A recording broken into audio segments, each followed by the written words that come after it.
saving? Let's agree or not. Saying it, Yeah. it's up to you. Please start. Okay.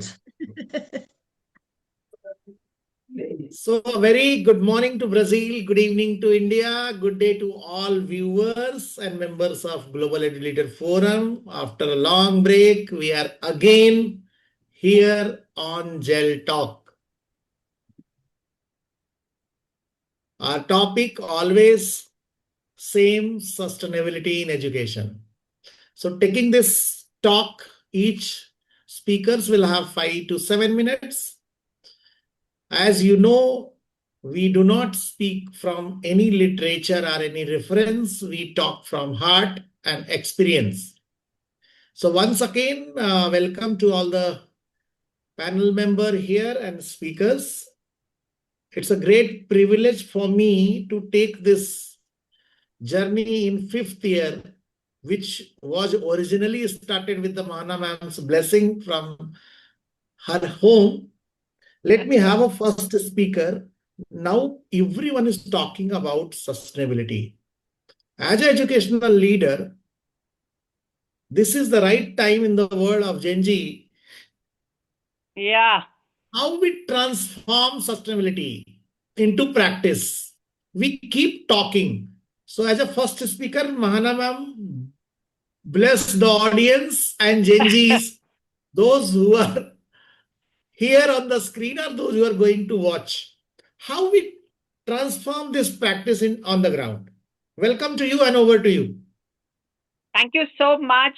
First of all, thank you so much, our founder member. And every time, whenever we start any webinar or this thing, it starts from my home. So I think my home is a blessing of Ma Kali that, that this gel forum started from there. The inception was there from there. But nonetheless, it's your hard work, SK, sir, because if you wouldn't have taken the lead, so I don't think so it was possible. And you're working very hard, and the entire team in Brazil, Betrays and all other members are working very hard. And my heartfelt greetings and blessings to each one of you. When you are talking about the Gen Z, I think I am the youngest Gen Z because you see, it's not the age. It's not the age, but of course, the experience uh, of my 38 years of in this profession when we talk about education. Uh, every time you know me that I don't believe in taking any references from any book or anything, because whatever I have done in my life for the betterment of the education, it was straight from my heart. Now you see that this era is a artificial intelligence era, and digitization is there because everything is digital. uh, Gone are the days when we were depend on the books, resources. Books are always there. They will be integral part of our education system. But I think the transformation and the topic of our today's webinar is also that the in this era of transformation that there are so many challenges. And again, with the challenges, it's not that we are going to discuss about the challenges, but I think we are going to discuss the pathways also and the solution also, how we can, contribute for the betterment of imparting our education to our Gen Zs. Today's child is well aware, whether it's a use of social media, whether it's a use of internet, whether it's a use of artificial intelligence. Now, the basic problem is that education from the rote learning has shifted to the digital era. So, number one, because I'll keep on telling the challenges also, and side by side, what I have felt in 38 years, I must keep on giving little solution what I have applied in my job. You first of all see when we talk about when we talk about rote learning, you know, during our time when we were studying, the teacher used to come to the class. She used to write certain answers on the board, and the children used to note down on the notebooks, and they used to go cram. And next day, the same question answers were given to in the exams, and they were able to score marks. But now things have changed. Things are more on a critical thinking. There are there is a syllabus now. Whatever the frame of a syllabus is there, it's best based on the critical thinking and how best we can give our children such situation where day-to-day problems are being uh, addressed to by the students only, not only by the teacher, but in the class that the situations should be given to the children where they can think rationally and find the solution. Secondly, the problem is that there's too much of gap between urban and rural because of the connectivity and the resources and internet connections uh, and infrastructure. So these are few points which I think the government should work on it. That the areas like right now I'm sitting in Ranikhet, Uttarakhand. It's a far-flung area in Uttarakhand. Connectivity is very poor here. And if I think that the child studying in Delhi or big cities is, can make use of all the resources. But the child who's sitting here in these far flung areas, because India is a place where you see uh, most of our children are coming from the rural background where the connectivity is not there. There are the government is working very hard, but the thing is still we require lot many things to do. Plus, the most important thing which I as a principal have realized, that the teachers are not tech savvy. They are supposed to be given high the that what do you call the uh, advantage, and they should they should take part in exchange programs. Why I'm saying exchange programs? Because you see, the unless we go and work with other people, those who are in for example, that the children are taking part in the competitions where other states are also coming, and they see that the child coming from other area, from the urban area or a private school, how he behaves, how he reacts, how he has that kind of knowledge. So that exchange programs, not with the children but with the teachers, also supposed to be going. But and second is we have to literacy practical skills should be introduced, because we have to see the economic viability also. And sorry, there is a problem in the, as I told you, the infrastructure in the electricity, broadband, Right. all these issues are there. Then I think teachers should be having a high professional training, which is very important, because otherwise we have to explore so many things. I think in Jammu also, what I can see, that lot many things is being done by CBSE, and there are programs are run to train teachers for the high professional training has been given to them. But the amount of work has to be done, it's not there. So these were the main few focus points which I think, which I have noticed, and we request the government to work on this. Number one is the infrastructure, the connectivity, and exchange programs and training programs for the teacher. But basically, the teachers, if they are not skill based, the resource person, it will be difficult for us to implement these NEP, whatever the program, 4 programs are there in that. Thank you. Thank you. Thank you. I think very well said. It's a matter of major three factors. In India, we say connectivity, internet, training, and more than that, if I say moral ethics, which turn a person into a responsible citizen. So, Arceloni, thank you so much for having two schools conferences this year in Brazil while my visit. A beautiful school full of enthusiastic students. We hosted a conference where I can see the very positive vibe in lodges. So, what are the challenges Brazil is facing in terms of sustainable education? How you take journey forward in Brazil? And what is your experience? What you would like to advise?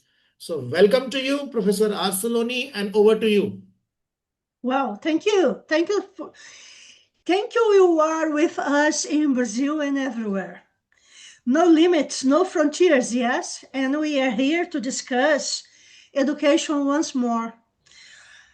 Well, in Brazil, we are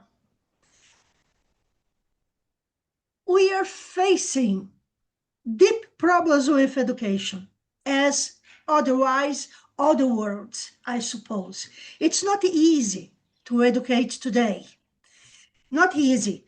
Our teachers, as Mr. Mao told us, we need huge preparation, huge efforts in every vectors we have in education.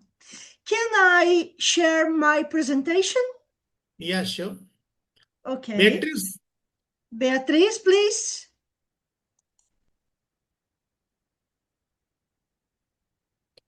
Liberate.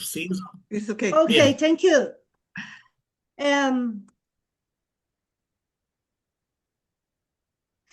If we have... It's coming. Yeah. Has started. Yeah. We have... Okay, see? Yeah. Yes, yeah, perfect. Okay.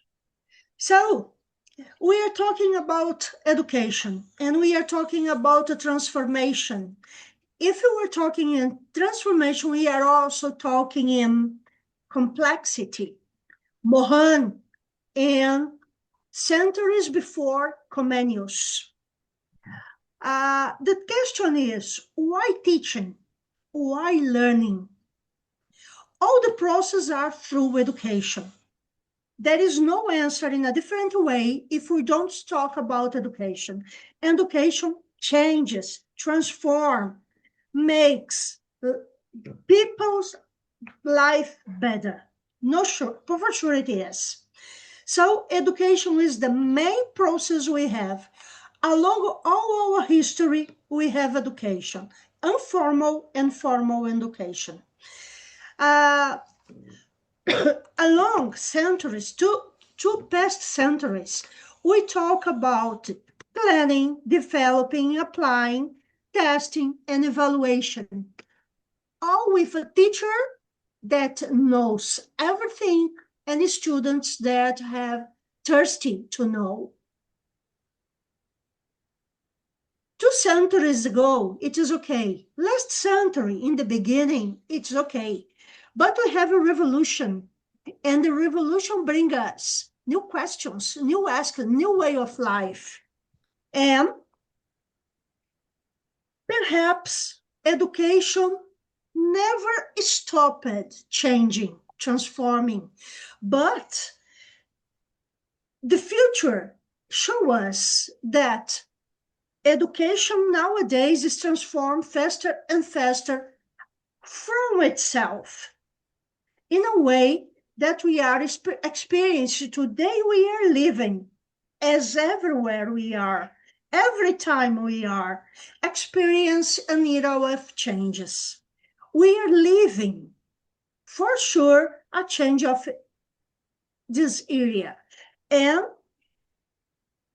maybe we are not just living transformation, not just transformation is the process. Transformation is not the contest, but transformation is a consequence of what we are living. Since Mohan make us think about complexity, we have in mind different aspects of different tools, different scenarios. From there, I would make a difference between three concepts. Change, just change, something that improves or worsens, but the logic remains change. Transformation, the logic changes, new models emerge. Complexity, we can no longer predict the behavior of the system just by knowing its parts. Complexity is no answers and many questions for sure, but we also don't know the questions. Education is not challenged because technology exists, digital one, metaverses, artificial intelligence. Education is challenged because complexity has become the new normal. Complexity pose us to abandon the illusion that understanding the domain, that parts is sufficient to understand the whole. It is not, for sure.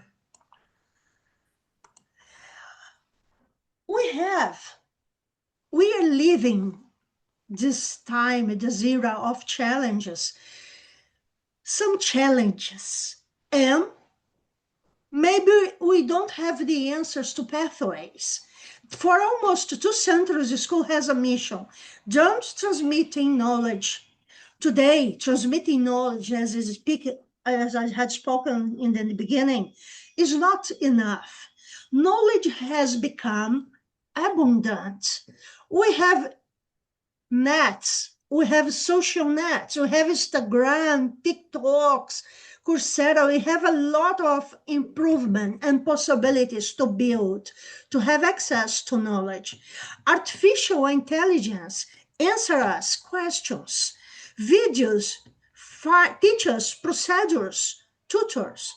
Google find answers to us, but none of them shape people. The mission of education had changed. No more it is transformation just. Today, it needs to shape human beings capable of navigating complexity.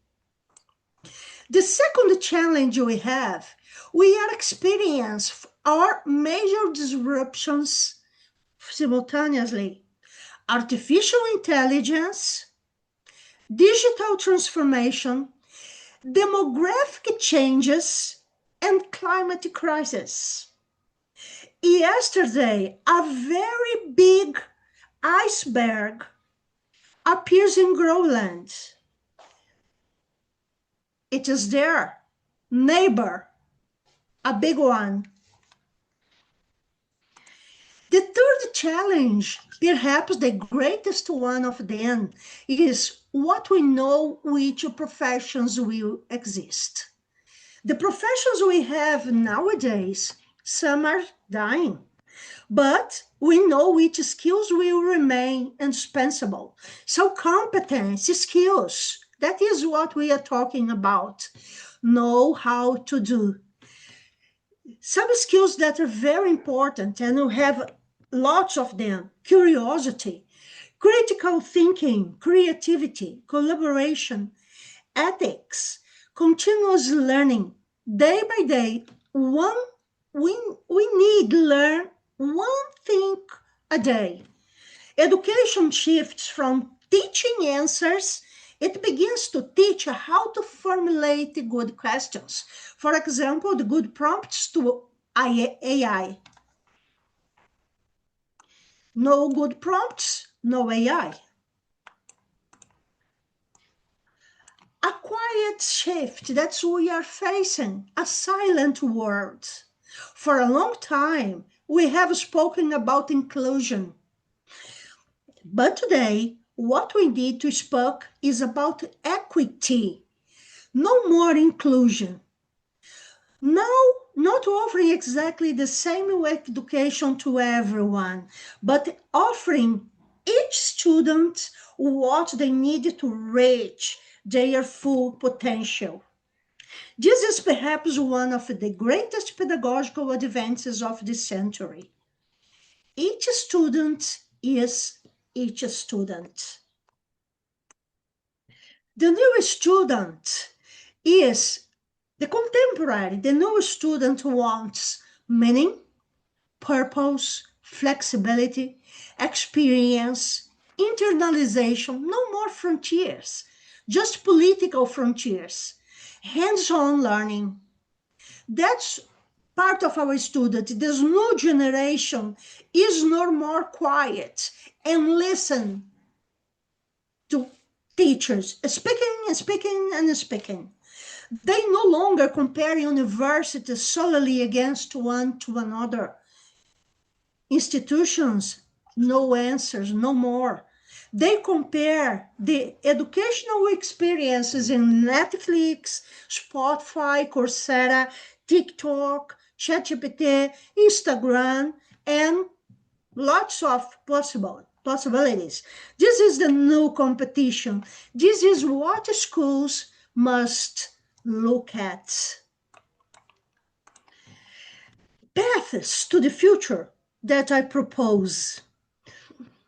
It's not easy to propose everything now because we are living complexity, but some of them for sure are certain. Lifelong learning. Every day a new learn. No longer education for just one stage, but education through the entire life. My entire life is learning. Second path could be competence-based education. Few hours, much more education, much more information and education, knowledge. Technology with a human purpose. All my life, I learn. I'm working for human cognition. What is important to me is the individual, the sapiens itself. Technology is a step. AI is a step. All digital technology is part of the steps. So technology with a human purpose.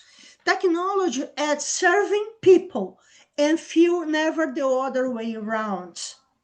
Global citizenship. No internalization for sure. The problems are global. The solution must be too.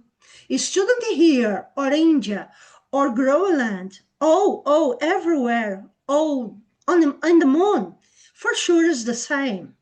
Human-centered education. Philosophy, a bit, for sure. Human remains a deeply human activity. Education is. It is in the tissue of our existence. Technology can teach contents. Only people inspire people. So the technological revolution changes the way we work and the professions that are coming and some that are dying. But education has always changed the way humanity exists. Since the Gutenberg press, we have a spread of information and a spread for sure of knowledge and education. Artificial intelligence is reshaping jobs. Education shapes civilization.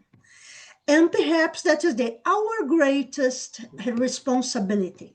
Not just preparing professionals, students, to be professionals merely for the jobs of tomorrow, but prepare humanity for the future. It still have to change the builds. And the purpose of education is no longer transfer knowledge. It is transformed human potential into human capability to face different contexts, to face different situations, to live in a spread. And finally, the education does not exist to prepare people for the future. It exists to prepare people to build the future. Thank you. Excellent, excellent, Arceloni. You have touched the main major point of AI, digital infra. Now, Dr. Doris, a very relevant topic for you since you are already working on the UN project. And it is a proud privilege to know about SDG 11, Sustainable City and Communities. How can we make a sustainable city and community? SDG 11. Rajesh sir, after this, I'm coming to you with the whole sum of SDG. So welcome to you, Dr. Doris from Colombia, and over to you. How we make sustainable city and communities. Over to you. Thank you, CK, for inviting me for this important space, for sharing some experiences, for sharing some opinions about these important goals.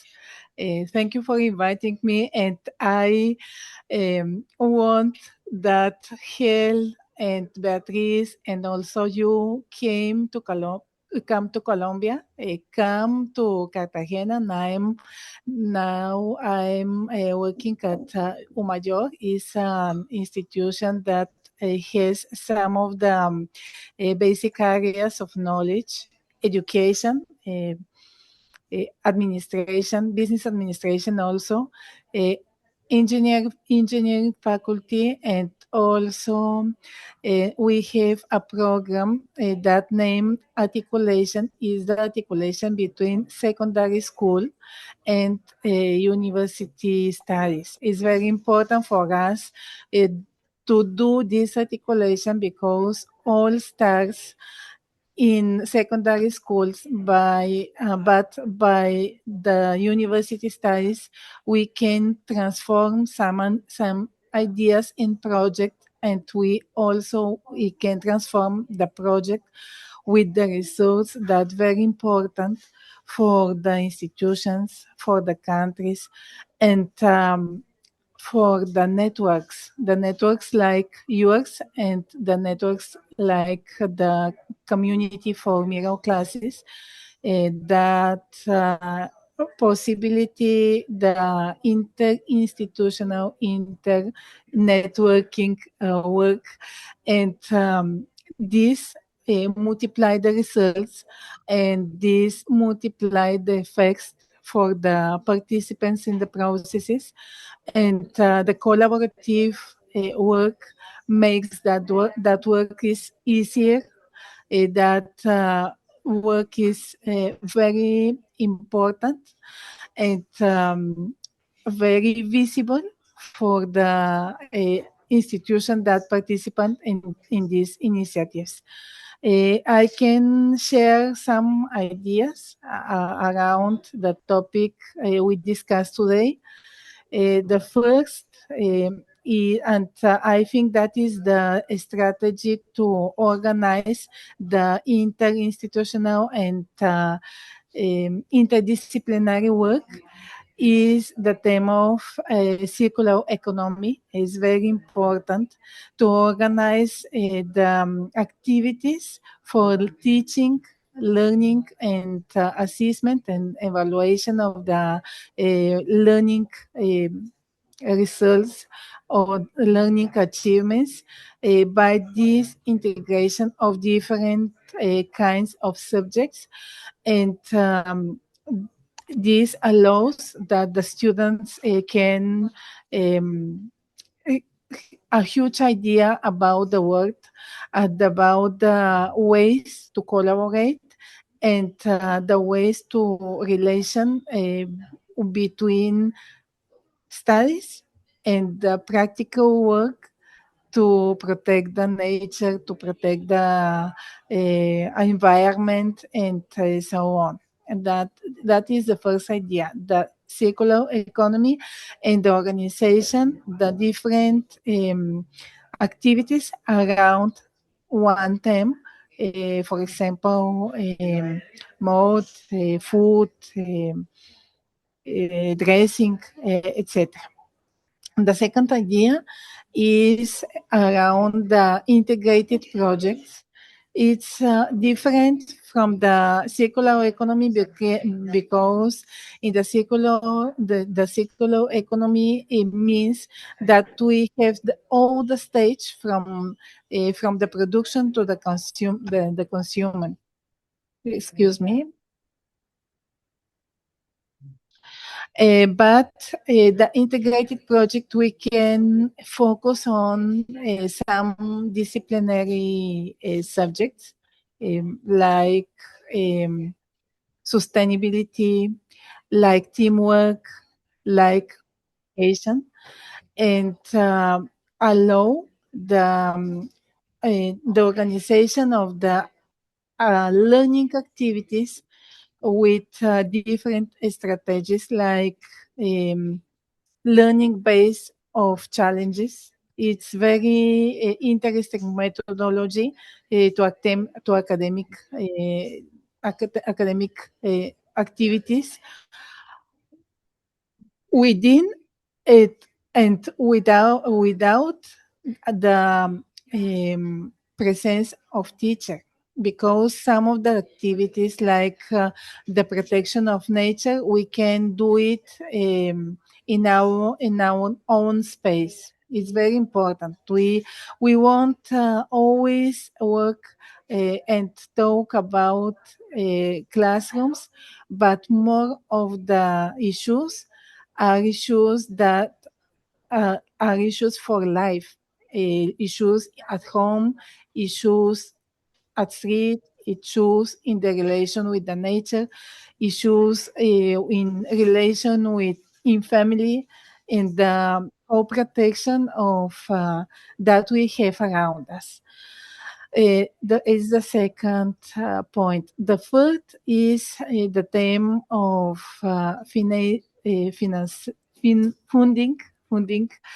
of the activities, because sometimes we have ideas, big projects, but we don't have the resources to develop it. And we must to organize these ideas around some project that allows to seek fundings. Like here in Colombia, we have an agency to subsiding and to funding the interdisciplinary project. Is the main meaning on the project we seeking for and we working on. This is very, very important. The interdisciplinary work, because this allow the different way of view from the same problem. The problem for the same problem for the teacher is different for the businessman, is very different for the children, because they not the mentality for the a long life thinking, critical thinking. The children, especially in secondary schools, are occupied to study, to play, to talk, to grow. But we can project them to some years and decades forward, and create this issue to protect all we can have in that moment for the future. And finally, I want to share our project in the learning community for miracle classes. Some of them are important for because we have a significant results yet, but we looking for most results, more most important and more significant results forward. As the same manner as we look for teamwork, as the same work we look for growing together. And the name of this project is the Collaboratory for Engineering Studies. And here there is a point, a very important point, because we also organize the CGS around the formulation of the specific objects and the specific indicators for the results, and also the participation of the girls and the women in these kinds of in these kinds of fields of study, because for many years there was fields for men, and the participation of women is also very important. Um, Once again, very pleased to be here, very pleased to share our experiences, and I hope that can meet all of you here in Cartagena. Thank you.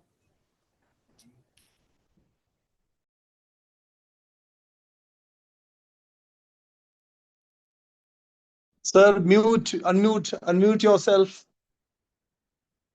So thank you, Dr. Doris, for a wonderful, thoughtful, interdisciplinary, as well as an interinstitutional initiative. Of course, project-based, or we say it, learning by doing. Rajesh sir, after listening to three speakers from Mahana ma'am, Arsaloni ma'am, and Dr. Doris, we are at Not much is left for ending me. point. No, it is left. It is left. Since you are an expert of a language, let me know from where we cultivate such type of culture that people start thinking about. Students staying in air-conditioned rooms, students are having fast food, students, those who are growing up with so-called developed infrastructure, not in terms of health and happiness, in terms of luxury. So don't you think it is going to be a biggest challenge for the whole world, not for India, in terms of sustainability? They are away from the nature. So how we motivate them, how we integrate with the interdisciplinary work, interinstitutional approach, and more than that, a belongingness towards the nature. Nature means oxygen, or green plants are mine. It is not belongs to any country, because air can travel from Brazil to India and India to Brazil. No one can stop. So I would love to hear your inspirational, motivational thoughts regarding this, because this world is, of course, in the world of war, where lots of bombarding is being done, lots of pollution is being done. So don't you think this is the right time we need to awake people, especially youth? Welcome to you, and over to you. Thank you very much, SK sir, and thanks to my previous speakers. It was pleasure listening to each one of you, and really the way you covered, like this many areas. So that was really that opened new vistas of learning for me. So that's really great. So SK sir, you really asked me a very good question. So I will say, it is really, things are really not that simple. things are really very complicated. And sometimes I feel we are living in this materialistic society. And I feel materialism and spirituality, they are antithetical to each other. So, how to stay spiritual, how to be a good human being? Because also, in a way, I'll say that we are living in the world of hypocrisy, wherein uh, reality is different and projections are different. At times, humans are doing 70-80% things only to project, which has got nothing to do with reality. So I think we need to understand these really this human mindset, human nature, how this to be done. So very nicely, sir, really points have been. Sir, thing is that, as very truly said by Professor Asoloni, and really, I was really quite impressed with that statement when she said, uh, sir, actually,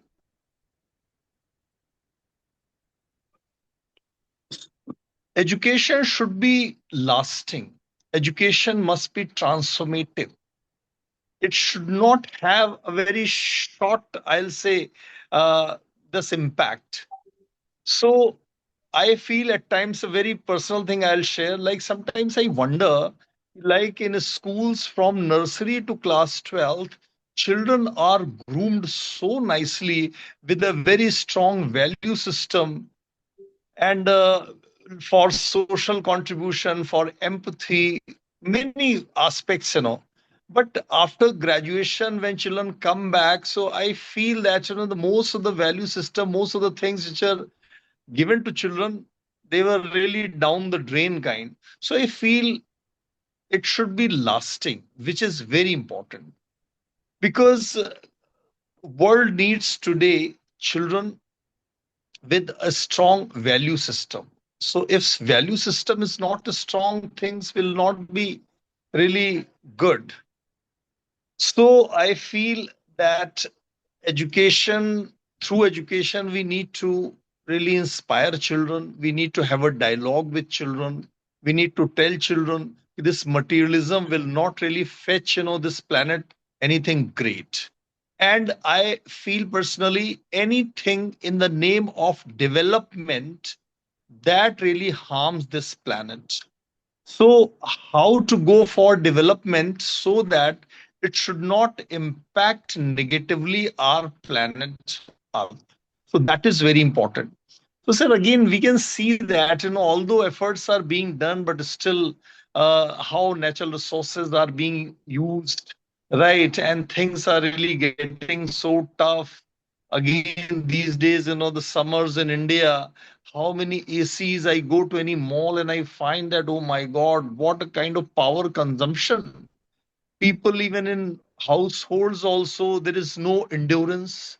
People cannot endure if electricity is not there for 1 hour, 2 hours.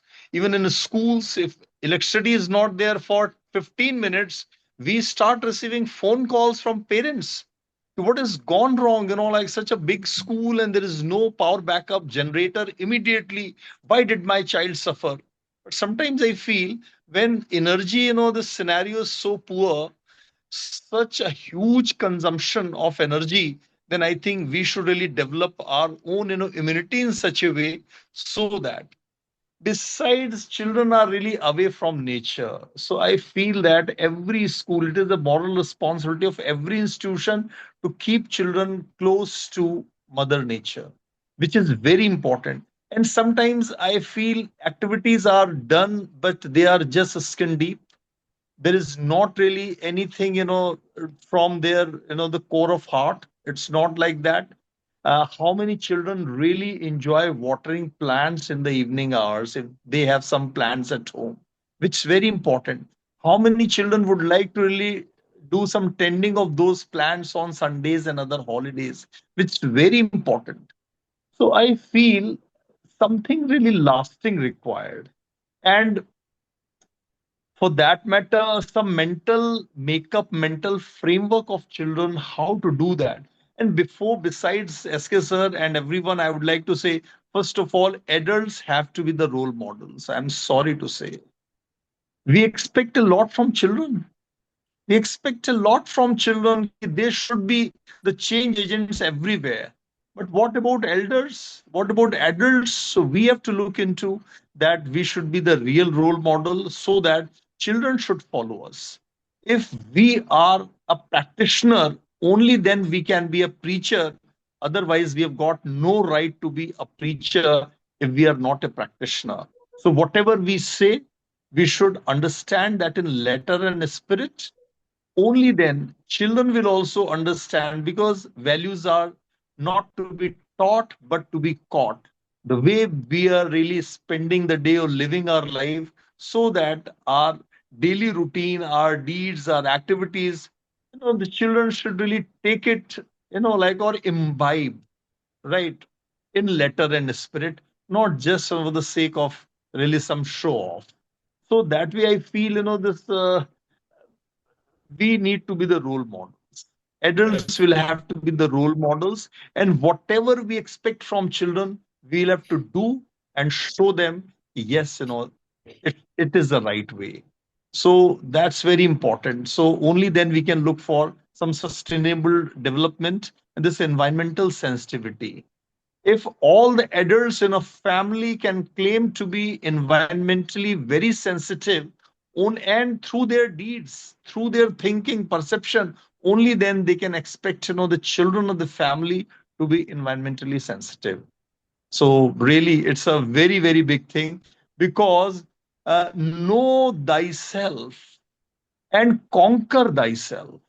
So we need to conquer our spirits. We need to conquer our, the senses, which is very important, right? And truly said Shakespeare said that it's easy to teach 20 disciples, but it's very difficult to be one of them.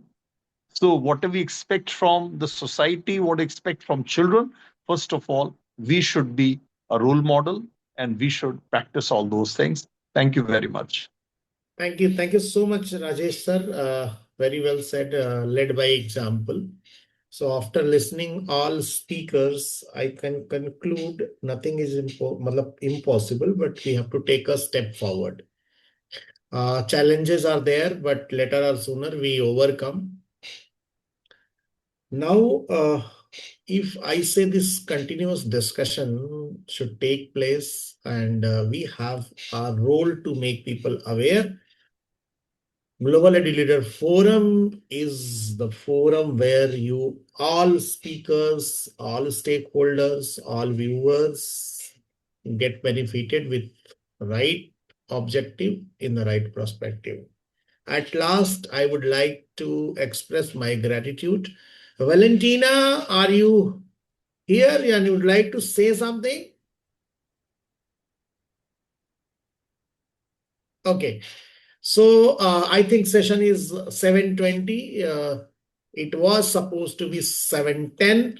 So not exceeding time, more than 10 minutes.